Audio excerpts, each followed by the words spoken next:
Hey guys, it's Collision. I'm just gonna talk about the new CSR on Halo 4. It's a little delayed. I was trying to get this out about a week ago, but yeah, life happens. Um,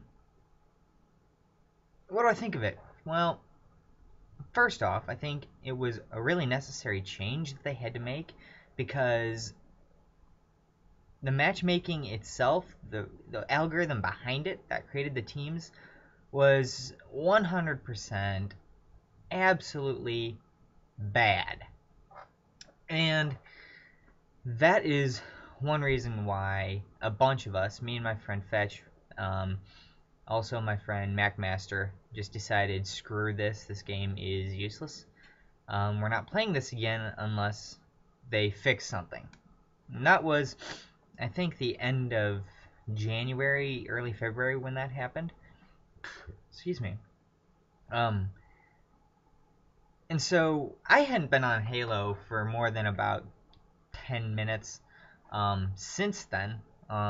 Then, about 3 days after the CSR came out, my friend MacMaster said, "Hey, Steve, you want a game?" And I'm like, "Sure, what game?"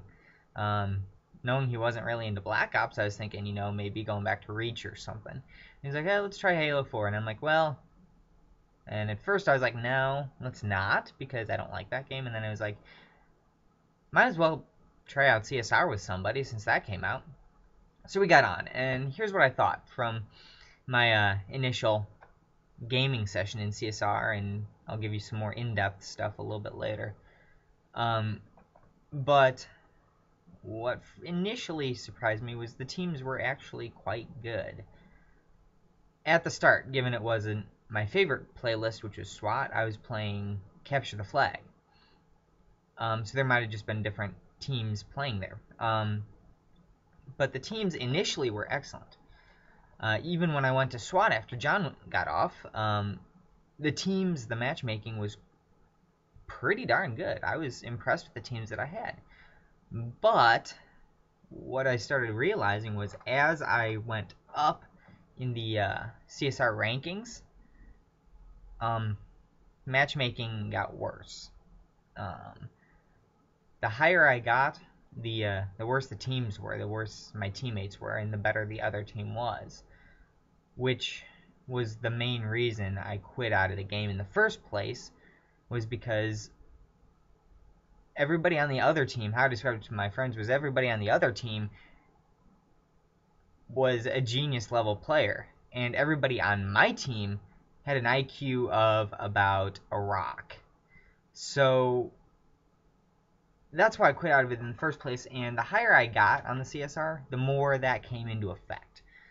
Now, I've only played 7 or 8 hours of Halo since the CSR came out, so it could change. Maybe it was just the day I was playing, or the 2 days in a row that I was playing, but unfortunately it didn't seem like stuff was changed too much. Also, I would like to see changed the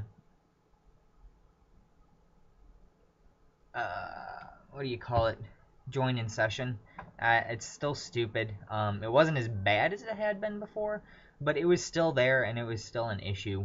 I actually got into a winning team once, for once, one game, but I generally thought that was a big mistake. Also, I did notice they nerfed a couple guns. I think they nerfed the bolt shot. They nerfed a couple others that were completely overpowered. They still need to nerf the damn AR. The AR is just obscene. In Reach, if you were any good with the DMR, and you went up against somebody with an AR, they were toast. You were going to win every time. And that's the way it should be. Now in 4, the AR, which was given the very first weapon that you were given, is obviously the most powerful. If the guy with the AR is any good with the AR, and you've got a DMR or a BR or anything outside of a one-hit kill weapon, you're toast. You just can't. I mean, the only gun that could even get close to the AR is the Needler, and even that's too high powered, and I think they nerfed that. So they need to nerf the AR. I mean, that gun is just obscene. But yeah, that's my initial reaction. I'll send a link to you guys of another guy's initial reaction, another YouTuber that I follow. I don't know if you follow him. He's Bois, fantastic guy, fantastic gamer, and great commentary. But being that he's a Halo SWAT guy, I was watching him all the time, and now he's saying because the CSR did nothing to change the gameplay style, and in fact made it worse, he might be quitting out of Halo 4 SWAT, period. It's sad to see, but I mean, I can see why some people do that. I'm just probably not going to play. I'm happy with Black Ops 2.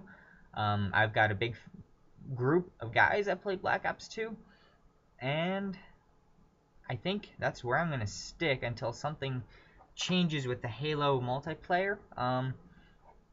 And actually, at this point, unless 343 does something with Halo 5, I might just switch over to be a PS4 guy when that comes out and just play Black Ops or Call of Duty games. We'll have to find out. That'll come in the next year or so. So that was my rant for the day, and I hope you guys have a fantastic day. And I'll catch you on the flip side. I'm hoping to have some more commentaries up here soon. I've been having issues with the internet still here at college, and that has somewhat needed to be resolved, so I haven't been on as much. I haven't had the games that I had before when I was on Black Ops 2 all the time, before I switched to Halo and some other games for about a week. Just getting back into the feel of that, and it seems like every good game I have, either Black Ops Theater doesn't save it, thank you Black Ops Theater, or my team doesn't win. I had a freaking 25-8 game the other day that I would have loved to save because it was fantastic gameplay, and we lost by 20 because my teammates were retarded. I guess it goes both ways in both games, so whatever. But hopefully I'll have a commentary up for you guys here in the next couple days, and other than that, I will catch you on the flip side.